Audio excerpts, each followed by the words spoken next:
Grind the cloves, cinnamon, anise and pepper in a mortar, adding the roll last, after frying it in lard with chopped onion and garlic.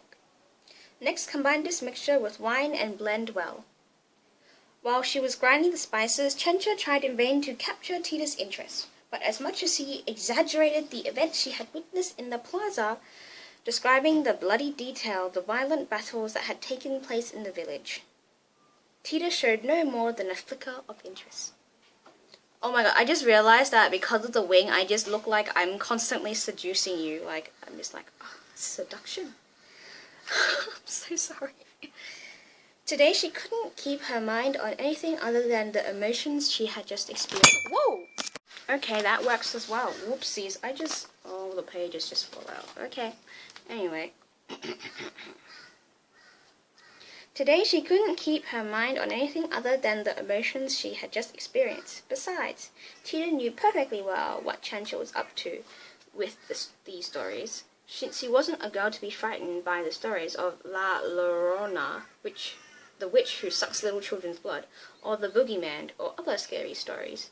Chencha was trying to frighten her with stories of hangings, shootings, dismemberments, decapitations, and even sacrifices in which the victim's heart was cut out in the heat of the battle.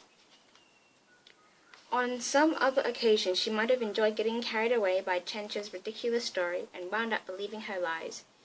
Even the one where Pancho Villa removes his enemies' bloody hearts so he can devour them. But not today.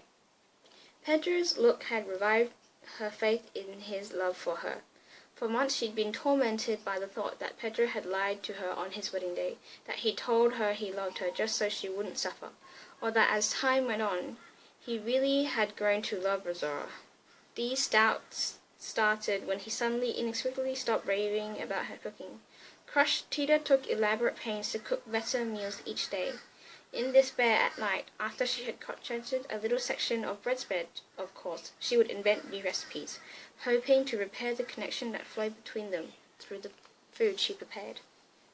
Her finest recipes date from the period of suffering.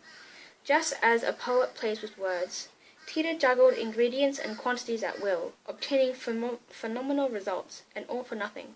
Her best efforts were in vain.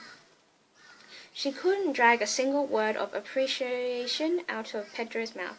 What she didn't know was that Mama Elena had asked Pedro to stop praising the meals on the grounds that it made Rosaura feel insecure when she was fat and misshapen because of her pregnancy, to have to listen to him compliment Tita in the guise of praising the delicious food she cooked. How alone Tita felt during this period. How she missed Nacha. She hated them all, including Pedro. She was convinced she would never love anyone again as long as she lived. But it all melted away when she held Rosaura's son in her hands. It had been Jesus Christ, my book is really breaking. It had been a cold March morning. I didn't say Monday. She was in the henhouse gathering the just-laid eggs to fix them for breakfast. Some of the eggs were still warm, so she put them in her blouse, next to her skin, to relieve her constant chill, which had gradually been getting worse. She got up before anyone else as usual. But today she got up half hour earlier than usual, to pack a suitcase with Gertrudis's clothes. Nicholas was making a trip to round up some cattle, and she planned to ask him to take the suitcase to her sister. Of course she had to hide all this from her mother. Tita wanted to send the clothes because she couldn't get the idea that Gertrudis was still naked out of her head.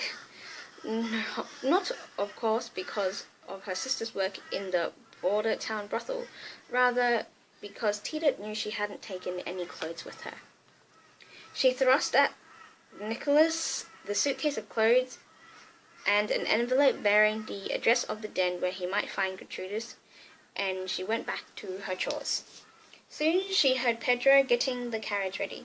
Strange that he was doing that so early, but she saw from the sunlight that it was already late, that packing up some of Gertrudis's parts along with her clothes had taken longer than she had imagined.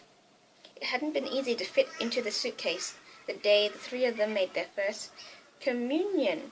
The veil, the prayer book, the photo taken outside the church all fit in perfectly well, but not the taste of the tamales and atole Nacha made, which they had eaten afterwards with their friends and family. The little coloured apricot pits had gone in, but not their laughter when they played with them in the schoolyard, nor Jovita, their teacher, the swing, the smell of her bedroom, or the freshly whipped chocolate. Luckily, Mama Eleanor's scolding and spankings hadn't fit in either. Tita had slammed the suitcase shut before they could sneak in. Just as she got to the patio, Pedro began calling her desperately. He hadn't been able to find her anywhere, and he had to go to Eagle Pass for Dr. Brown, the family doctor.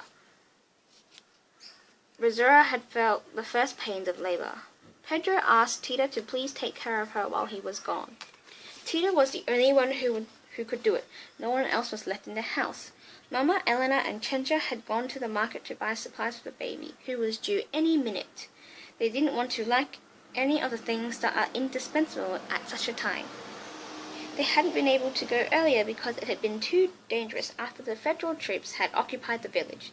They didn't know when they left that the baby would arrive so soon, for just as they had left, Rosaura had gone into labor.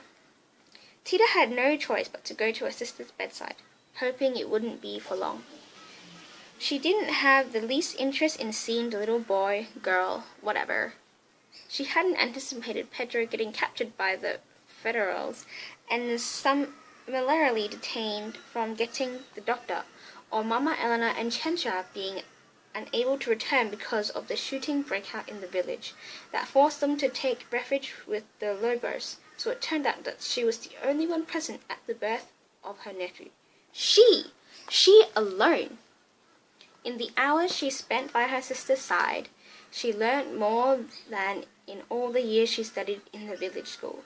She denounced all her teachers and her mama for never having told her how to deliver a baby. What good did it do to her now to know the names of the planets and the manual of Carreno from A to Z? A to Z, fine, if her sister was practically dead and she couldn't help her. Rosaura had gained 65 pounds during her pregnancy, which made the labor to deliver her first child even more difficult. Even allowing for her sister's excessive bulk, Tita noticed that Rosaura's body was extraordinarily swollen. First her feet swelled up, then her face and hands. Tita wiped the sweat from her brow and tried to revive her, but Rosaura didn't even seem to hear her. Tita had seen some animals being born, but those experiences didn't help with this birth. She had only been a spectator on those occasions. I said the Asians. Oh my god. Oh my god.